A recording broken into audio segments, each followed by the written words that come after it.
So atomicity means either transaction get successful or get abort. Abort means cancelled. It is the responsibility of the recovery subsystem of the DBMS to ensure atomicity. Next, the second property of acid properties, that is consistency. So consistency we achieve always through constraints. So several constraint keys we have, primary key, foreign key. So by applying those constraints on keys, we can achieve this consistency. What is this consistency? A transactions must transform the database from one consistent state to another consistent state. So it is the responsibility of both the DBMS and the application developers to ensure consistency, that is correctness. Always it shows correctness of the state. Next, the third one, isolation. What is this isolation? Independent. Always transactions execute independently of one another. Transactions execute independently from one another. In other words, the partial effects, that incomplete transactions, should not be visible to other transactions. The incomplete transactions, the incomplete part of the transactions should not be visible to other transactions. That is isolation. The last property called durability. The effects of a successfully completed, that is committed transactions, are permanently recorded in the database. So every transaction should end with either commit or abort, that means successful or get cancelled if it fails. So whatever the transactions get committed, that means get successful, all those transactions are permanently recorded in the database, and those transactions must not be lost because of any failure. So we should not lose those transactions because of any failure, either a system crash or a hardware crash or software crash. So all those committed transactions should be maintained safely. That is called as durability property. These are the four transactions, four properties, four acid properties of a transaction. Next, concurrent processing.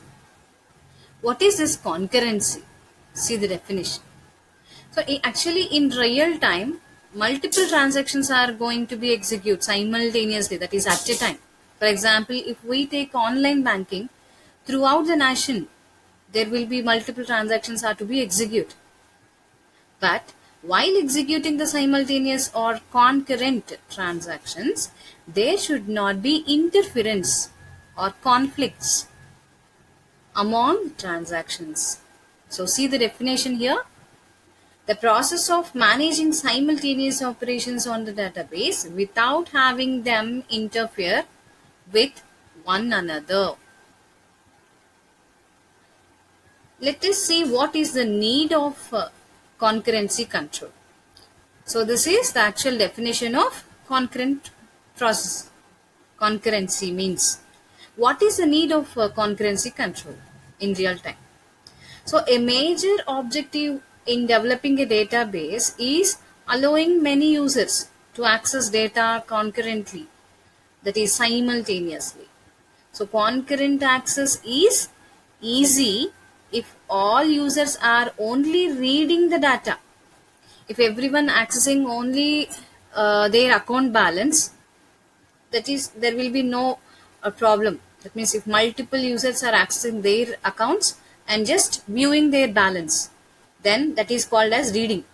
So if multiple users are only reading the data without modifications, then there will be no problem and there will be no conflicts or interference with one another, because only reading.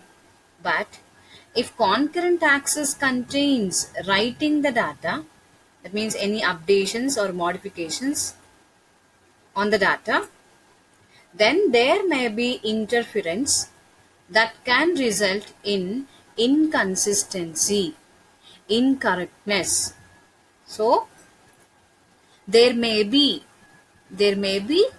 three problems caused by concurrency. If transactions execute simultaneously in real time, then there may be three main problems caused by the concurrency. The first one is the lost update problem. The second one is the uncommitted dependency problem, that is dirty read problem. The third one is the inconsistent analysis problem. Let us see one by one. The lost update problem. So this is one example we have taken, one example transaction we have taken for lost update problem to understand. So here we considered two transactions, T1 and T2. T1 is one transaction and T2 is another transaction. So both are executing simultaneously at a time, in which transaction T1 is executing concurrently with transaction T2. So T1 is withdrawing 10 rupees from an account with X balance. So initially we have X balance is 100 rupees. And T2 is depositing 100 rupees into the same account, T2. What T2 is doing here? T2 is depositing 100 rupees into the same account. If these transactions are executed serially, that means one after the other, with no interleaving of operations, the final balance would be 190 rupees. Is it right?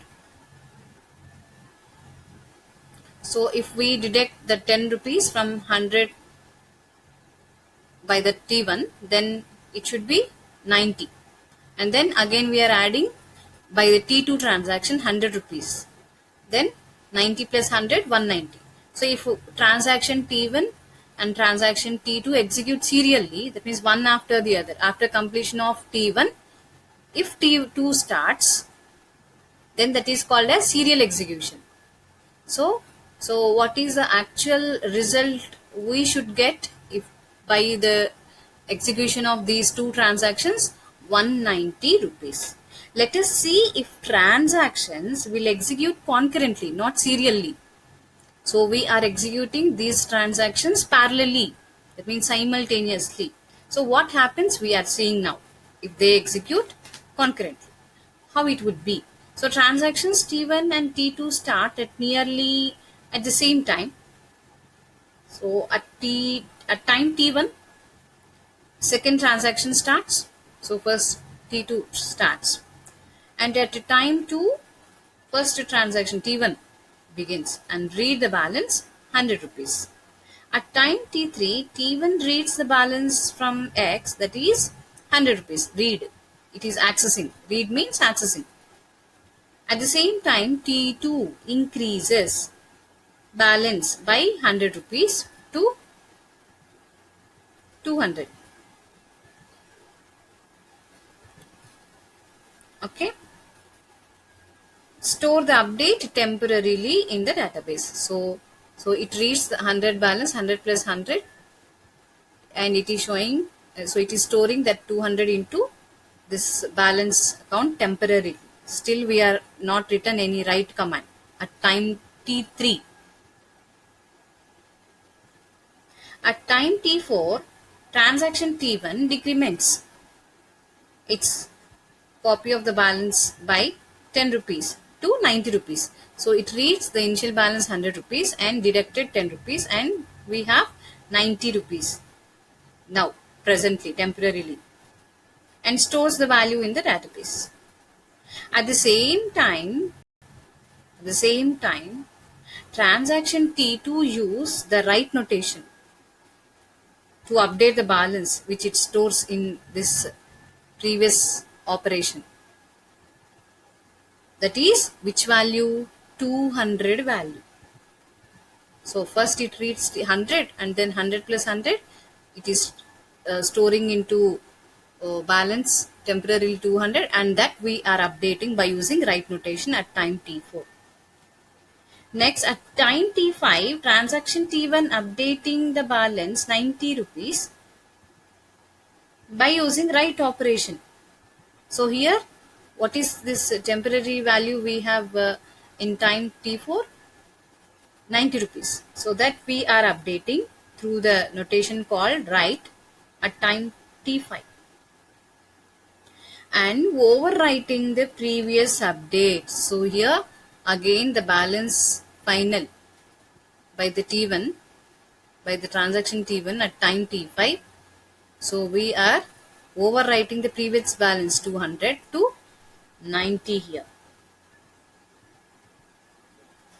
And finally the X value, at last we have 90 rupees only instead of 190 rupees, and thereby losing 100 rupees. So actual amount we should get after the execution of T1 and T2 is 190 rupees. But if these transactions are executing concurrently, parallelly, but the final amount we are getting into the balance, that is 90 rupees. So we lost 100 rupees. So the loss of T2's update, is avoided